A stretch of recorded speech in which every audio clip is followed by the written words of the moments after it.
So Beth, thanks for being here. And first of all, I just want you to introduce yourself and share where you do your work, and what kind of programs you run for students. Thanks, John. FRESHFarm FoodPrints operates in Washington, D.C. We provide experiential food education in 19 partner schools across the city for more than 7,000 students, public elementary schools, using our Grow, Cook, Eat, Learn model. So on the topic here, we want to know how your organization collects program assessment data. And what are the types of data that you're tracking? We track several types of data centered on our focus on food education and our the way we're embedded in schools, so our connection to academics and our connection to health. So we collect data on knowledge and skills in food, consumption of nutritious food, social emotional skills such as teamwork and communication and self-management, and then support for academic learning in math, ELA, science, and health.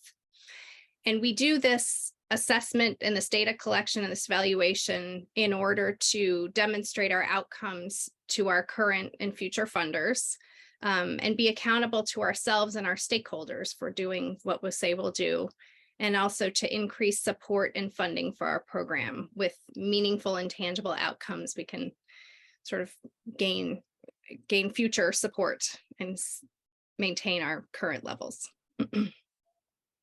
Great. And so we have this slide here that we used when we were presenting at the Growing School Garden Summit. And so just want to see if you want to share a little bit about kind of this nutshell of goals of evaluation and data gathering. Sure. These are other 3 ways that we came up for the presentation to think about why do evaluation. One is an improvement. So you learn what's working and adjust and keep sort of a cycle of improvement of your program based on the feedback and the data. Number 2, reporting back on your progress. So this is tied to what I said earlier. We report to our funders, but we have concrete things to point to, right, when we collect data and assessment to our funders and the people who we serve as well. We're reporting back to them. And then inspire people to support your work. How does your organization go about collecting your evaluative or assessment data? Well, one of our main tools we call our class tracker. So we have, since we have 19 partner schools and we have staff members who teach classes 2 or 3 days a week in our partner schools, we have our teachers complete this class tracker. It's really a Google spreadsheet, but it tracks everything from the number of students served and the recipes made and the lessons taught. So those easy stats that we can pull, to more qualitative observations of what the students are doing and learning, and conversations and quotes that they're saying that is evidence that they're connecting with the food, that they're connecting with the gardens, and they're learning skills, and they're making academic connections. So we use that document in a lot of ways. We also use a taste test tool to just document the foods that are tried and liked in our classes. We use surveys of students and teachers related to our specific stated outcome areas, and focus groups, and on a continuum of focus groups of anywhere from informal conversations to small group conversations to formal focus groups with a variety of stakeholders to get their feedback. Several years ago, pre-pandemic, we had a robust partnership with school cafeterias, which we're trying to rebuild, in which we conducted a study along the lines of a plate waste research study to measure consumption of those recipes. That was really successful, but those are the kinds of things that have we've had to scale back because of the pandemic and COVID, trying to rebuild those kind of things. I really liked hearing about your focus group conversations. I think that is something doable that our organization can do that we have yet to do. I'm wondering, Beth, if you can share other ways that you've seen people collect data, and I'll throw up the slide to support this. Sure. We can kind of think about data in two categories. The first, the quantitative data that SGSOs are collecting, like the number of classes or programming hours, the number of students reached, the amount and types of crops grown, harvested, eaten, or shared. Even crop plans can provide upfront data about how much you're growing and how many different types of foods you're growing. And then the amount and types of foods that students are exposed to and what they try and their preferences and changes in those preferences. So it's the kinds of things that you can count. And a lot of times we have a lot of those that are doable, and the quantitative data it doesn't always have to be like part of formal research studies. The second sort of category is qualitative data. And those are where the surveys or the focus groups can come in, whether they're formal and or these informal conversations. The qualitative data also points to demonstration of student learning. So student quotes, student work, observations of what they're doing in the sessions.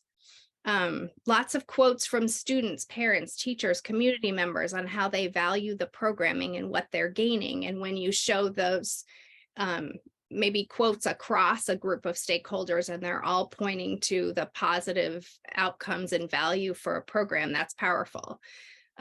Even we think about photos and videos as data, and also part of storytelling, which we'll talk about later. And exit tickets and votes at the end of a class. So those are all qualitative types. Great. And you mentioned telling stories, and here's some images that kind of reiterate that.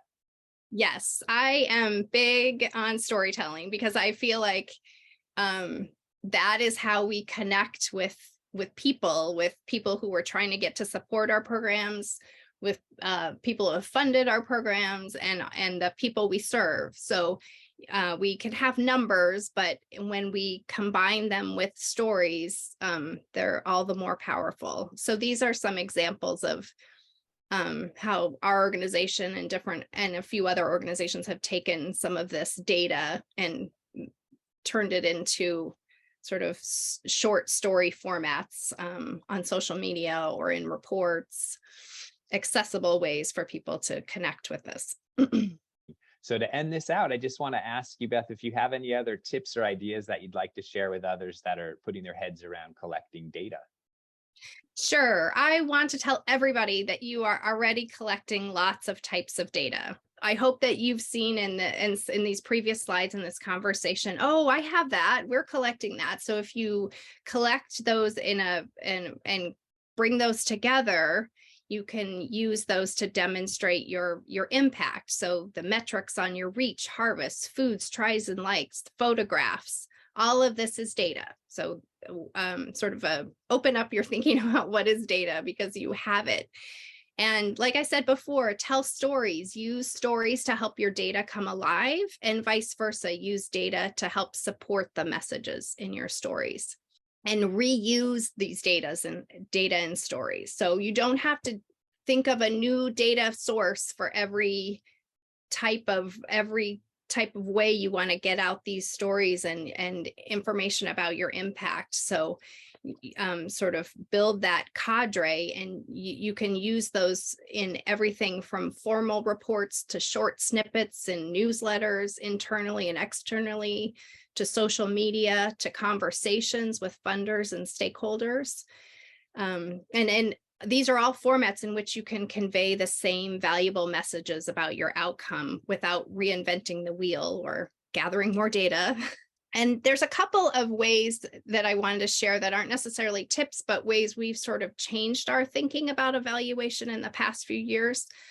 Out of our racial equity work and a new awareness of anti-racist practices within our organization and our program, we've really started to focus on participatory evaluation. So paying attention to like, what is the experience of the stakeholders in when we do the data collection, and also trying to center their voices and goals and get multiple perspectives.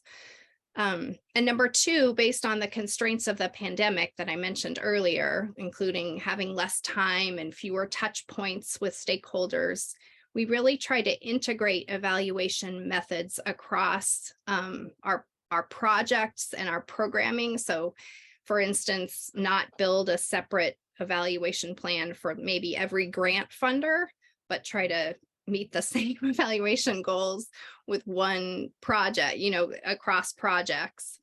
And then also structuring our data collection to reduce the burden on our teachers and our stakeholders, on our students, on our schools, really because everybody has less bandwidth right now. So try to be aware of that. So.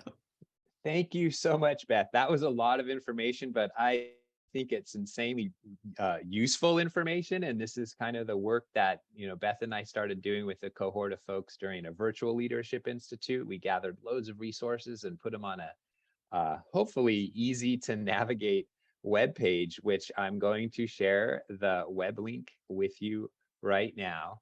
But doing this work with Beth and the others recognized that their organization and the work that Beth has been doing has taken this concept to the next level. And it's obviously apparent looking at the way their programs are operating, how many people they're working with, where their funding's coming from. That is no coincidence. That comes from sharing stories, collecting data, and reporting back. This page right here, which was the web link that we shared, sgsonetwork.org/evaluation, has key characteristics of great surveys. And what we did during that is we kind of annotated and broke up a presentation we had at a leadership institute. And it has ideas around creating questions and types of questions. And it's all backed up with video clips from Dr. Mele Wheaton, Dr. Mele Wheaton from the Stanford Woods Institute for the Environment. She came out and gave a talk to us at a leadership institute before the pandemic. So really great ideas around creating questions. Also from this main evaluation page, we had Mele come back out and share about cultural responsive evaluation. And we also kind of annotated and chopped up a presentation into smaller condensable tips. And so you can read about cultural responsive evaluation. And then other things that we did, we created a kind of a receptacle or a database of the way people ask questions of kids related to different topics that we know as SGSOs we look at. So vegetable consumption, student engagement, community engagement. And so, for example, if we wanted to look at changes in preferences or attitudes towards fruits and vegetables, then we have a collection of other SGSOs examples of the surveys they use. You could look at tips and practices about sharing impacts. And once again, we have a database of how organizations, for example, Beth's organization here's a sample newsletter that they share, and slide decks and social media posts, and the list goes on of the different ways that we share data. So thanks for tuning in. Thank you, Beth, for sharing your expertise. You're welcome. And good luck in your work, everyone. Take care.